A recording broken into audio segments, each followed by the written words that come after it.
Head, Retail Banking Department, Ghana Commercial Bank. Sir, welcome. And also we have Mrs. Margaret Benes Esenam Obimpe. She is also the head for Personal Banking, Ghana Commercial Bank. Let's give it up to her. Moving on, we have Dr. Ishmael Aka. Dr. Ishmael Aka. He is a technical advisor to the Energy Minister. Let's give it up to her. Sir, you are welcome. Moving on, we have Mr. Selassie Macaulay. He is the Operations Officer for Magdan Group. You are welcome. We also have with us Mr. Ni Atukwe Macaulay. He is also the Operations Manager for Magdan Group. So you are welcome. Moving on, we have Mr. Noah 𝗪𝗪𝗪𝗪 Adintoge. Sorry. He is the Senior Category Manager for GB Foods, Ghana. Moving on, we have Mr. Clad Penin Ejay. He's the Deputy MD for Ghana Link Network Services. So you are welcome. Lastly, we have with us Mrs. Afia Achampong. She's the CEO and founder for 𝗦𝗦𝗐𝗦𝗦 Medical Center, Chief Medical Officer for 𝗦𝗐𝗦 in the US, and also the residence pastor for Living Faith Ministries International. And she is the co-founder of 𝗬𝗏𝗏 University College and Medical School in Accra, 𝗂𝗏𝗏. Madam, you are welcome. At this point, I would like to introduce our second speaker for the day. She is in the person of Dr. Afia Achampong. Dr. Afia Achampong is a Ghanaian medical professional, entrepreneur, and a philanthropist. She was born in Kumasi, the Ashanti, a proud Kumerican. She has dedicated her career to advancing healthcare delivery, medical, aesthetics, and education.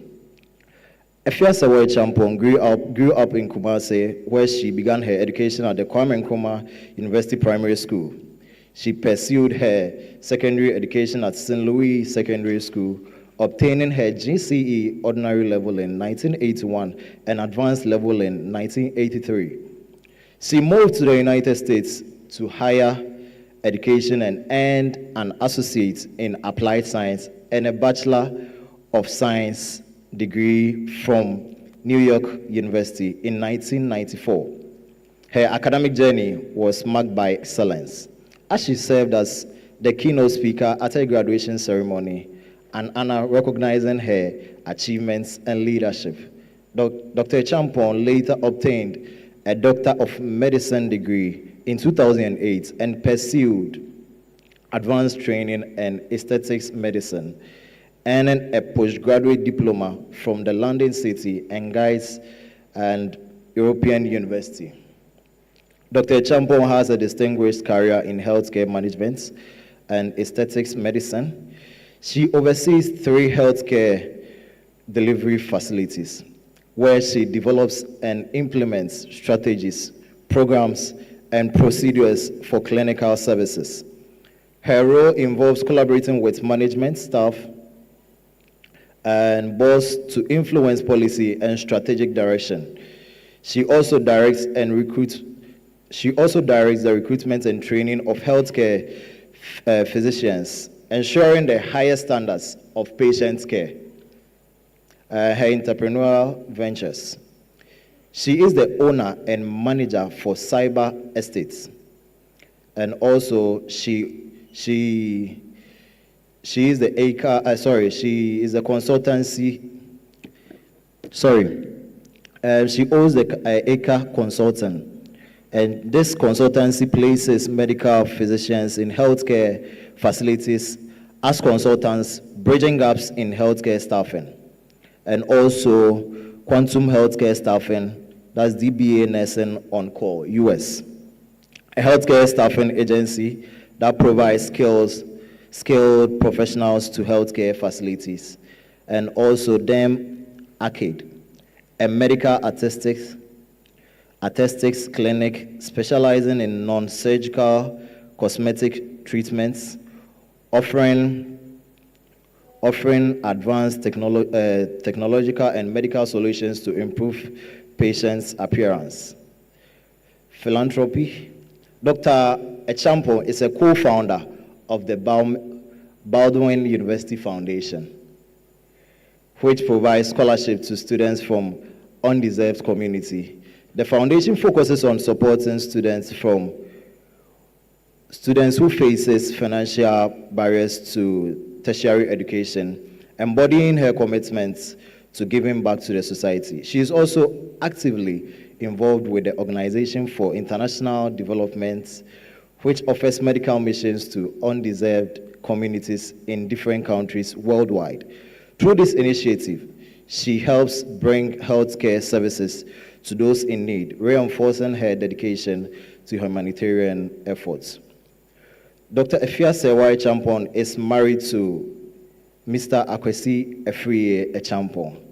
She resides temporarily in the United States, but maintains her permanent home in Ghana, where she actively contributes to the country's healthcare and education sectors. Her dedication to excellence, leadership in healthcare, and commitment to philanthropy continue to inspire many across Ghana and beyond. Ladies and gentlemen, I would like to introduce our second speaker, Dr. Afia Achampong. Thank you.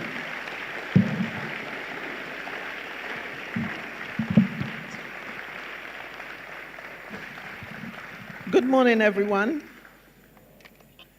Is it morning already? I think we're soon going to be moving into the afternoon. But wow, what an introduction. That was longer than my speech. But anyway, I'm sure someone pulled a string on me and took some information from everywhere and put it together. But I'm grateful for that. Are you happy to be here this morning? I think this is a very great initiative. This is my first time of joining and coming in to give advice to a few people who might take it. I know that when I speak, only 15% of what I say is going to stick to your mind, so I'm not going to go on and on so that you can keep what I'm saying. Your theme says that it's beyond vision, and you have to dare, you have to act, and achieve. So daring is something. To dare means that you're going beyond yourself, because it's not what your limitations are. You're going above your limitation. And then to act by your dare is to say, I'm moving regardless of the situation. And then the next thing would be an achievement, because you dared to act, you will achieve. If you are here this morning, say to yourself, I will achieve. Yes, that's great. For about 20 minutes, just give me your attention, maybe less than that. I want to talk to everyone about something that tertiary institutions have overlooked, or maybe they do intend to keep, but don't think it's important. And that's basically our health. Many tertiary institutions have intelligent people, ambitious people, people who are driven. They have plans for their lives, they're careful. They have lecture timetables, assignments, exams, internships, investments, so much in energy building of our minds and our future, but we neglect one thing, which is very important. That one thing is your body. Because your body is the one that houses you. And it's a house to keep you going. Now, being around Africa, back home, has shown me that the number of deaths that happen among young people is tremendous. When I was asked to speak to everyone here, just to bring an advice and something we can take home, I thought about it and I didn't know what to say, because if I'm doing this elsewhere globally, especially in the US, the number one killer for tertiary students would be accidents. But in Ghana, it's different. But I tried to put together something that will cut across globally and fit every student. The truth is this: you cannot pour excellence into an exhausted, neglected body. I remember there was an elective course that I had to take when we were in medical school, and I've done a lot of different schoolings. Most of you go through one course, but I always dare to believe what God has said concerning my life, and I dare to act on it, and I dare to achieve it. So I didn't go through one pathway, but I have done several pathways in education to bring me to this end.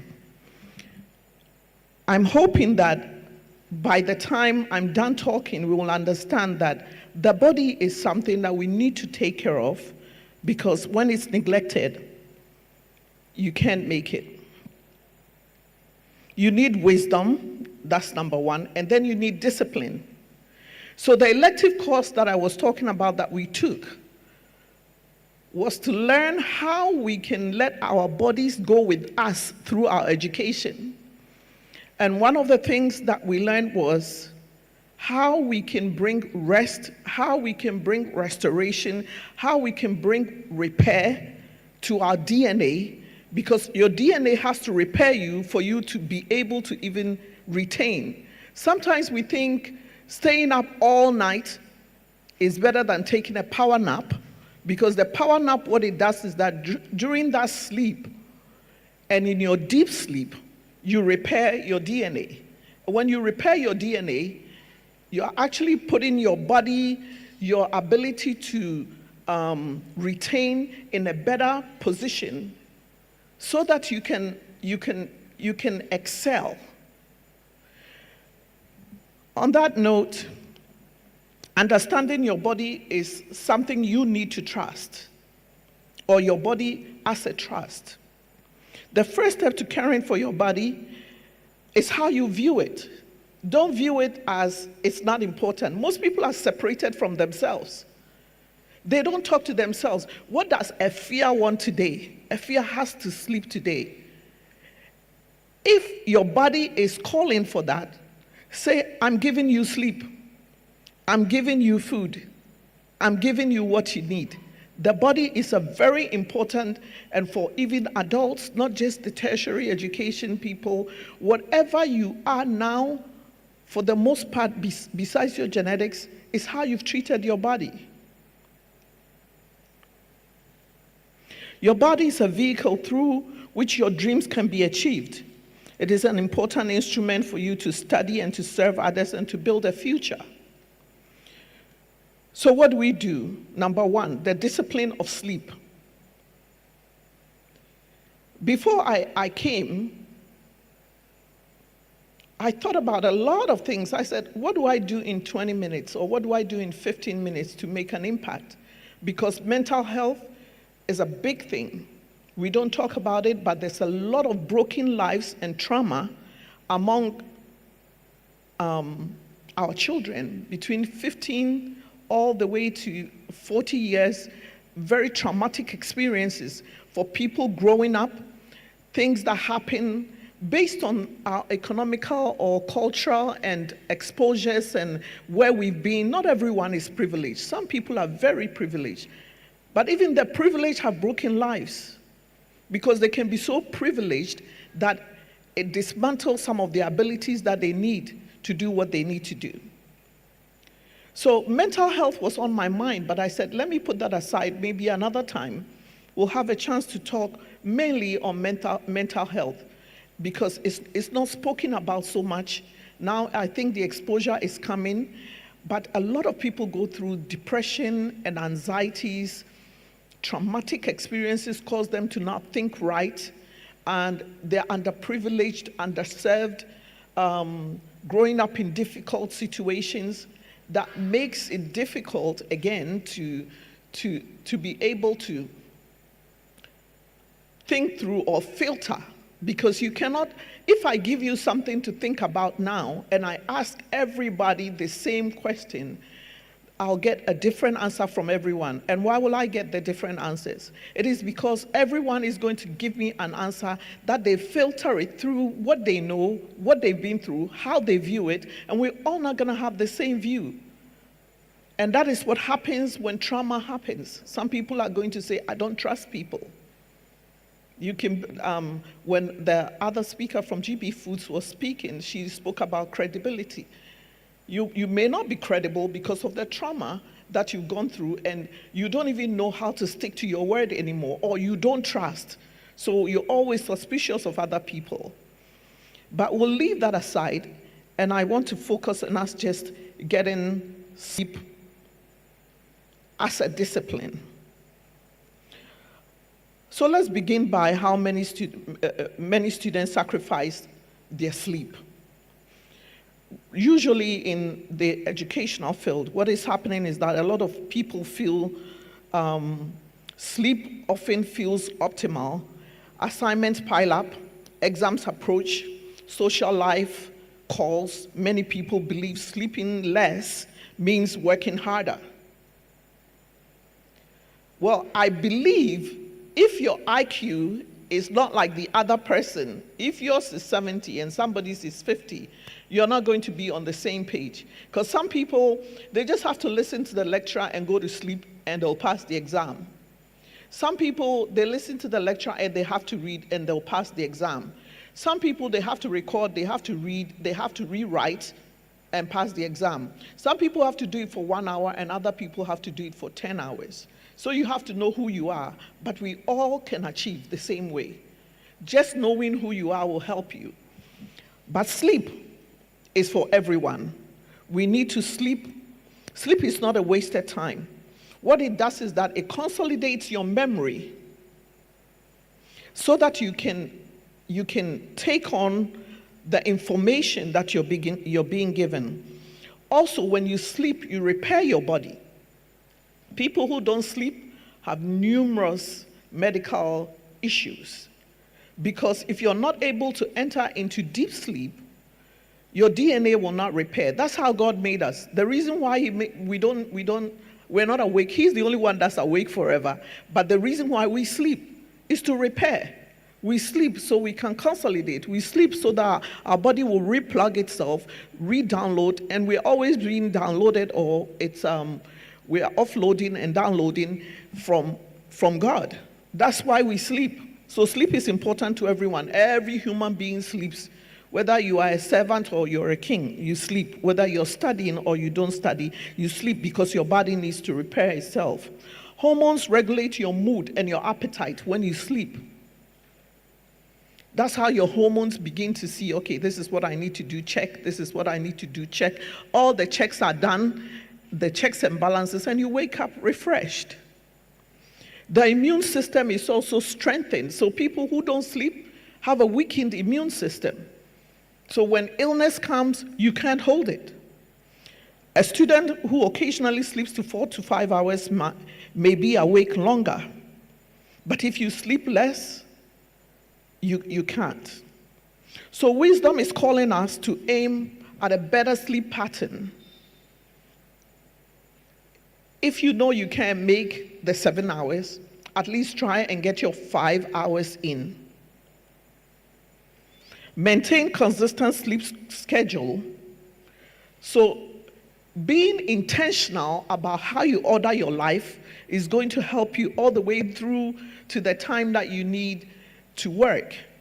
Some people are not intentional. They're late for class. They're jumping around, because they're not consistent. Being consistent while you're studying is very important. And part of it is organizing your consistency through your schedules and then adding your sleep pattern. And you don't I remember the course that we took. Part of it was being intentional about how we behave.